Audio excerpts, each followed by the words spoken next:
প্রিয় ভিউয়ার্স আসসালামু আলাইকুম, welcome to my channel Samina cooking BD. সবাই কেমন আছেন? আশা করি ভালো আছেন।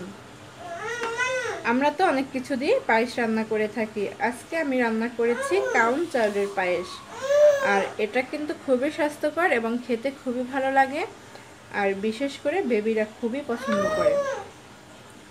চলুন তাহলে কাউন চালের পায়েস রান্না করে ফেলি।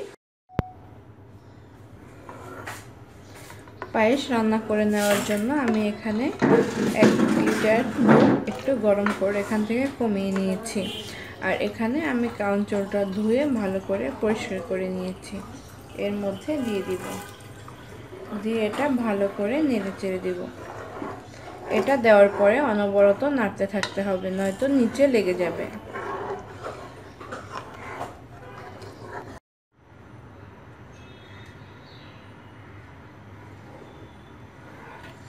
এটা অনেকটাই সেদ্ধ হয়ে গেছে। আমি চালটা একটু দেখিয়ে দিচ্ছি।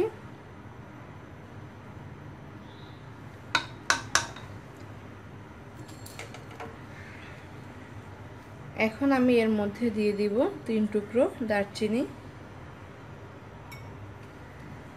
3টে এলাচি আমি মাঝখান থেকে একটু ছিঁড়ে দিচ্ছি যেন ঘ্রাণটা বেরিয়ে যেতে পারে।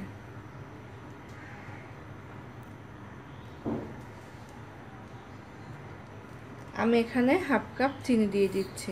মিষ্টি খেতে চাইলে আরও বাড়িয়ে দিতে পারবেন।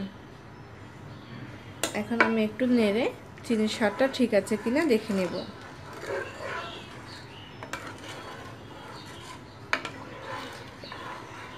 এই কাউন চালের পায়েসটা কিন্তু খুবই ভালো লাগে খেতে, আর এমনি পায়েসের থেকে আমার কাছে এটা একটু টেস্টি বেশিই লাগে।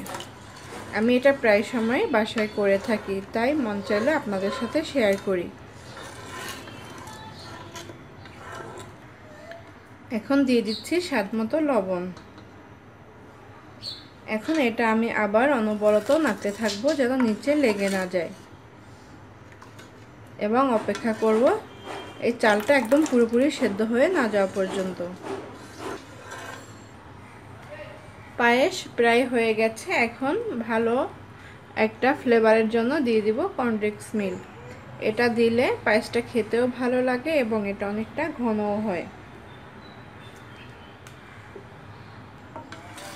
কর্নফ্লেক্স মিল্ক দিয়ে দিয়েছি। এখন আমি এটা আরও 5 মিনিটের মতো চুলার আঁচ স্লো করে জাল করে নিব। দিয়ে দিচ্ছি কয়েকটা কিশমিশ। এটা অনেক ঘন হয়ে গেছে, আর এখানেই এটা পুরোপুরি সেদ্ধ হয়ে গেছে। পায়েস রান্না এখানেই শেষ।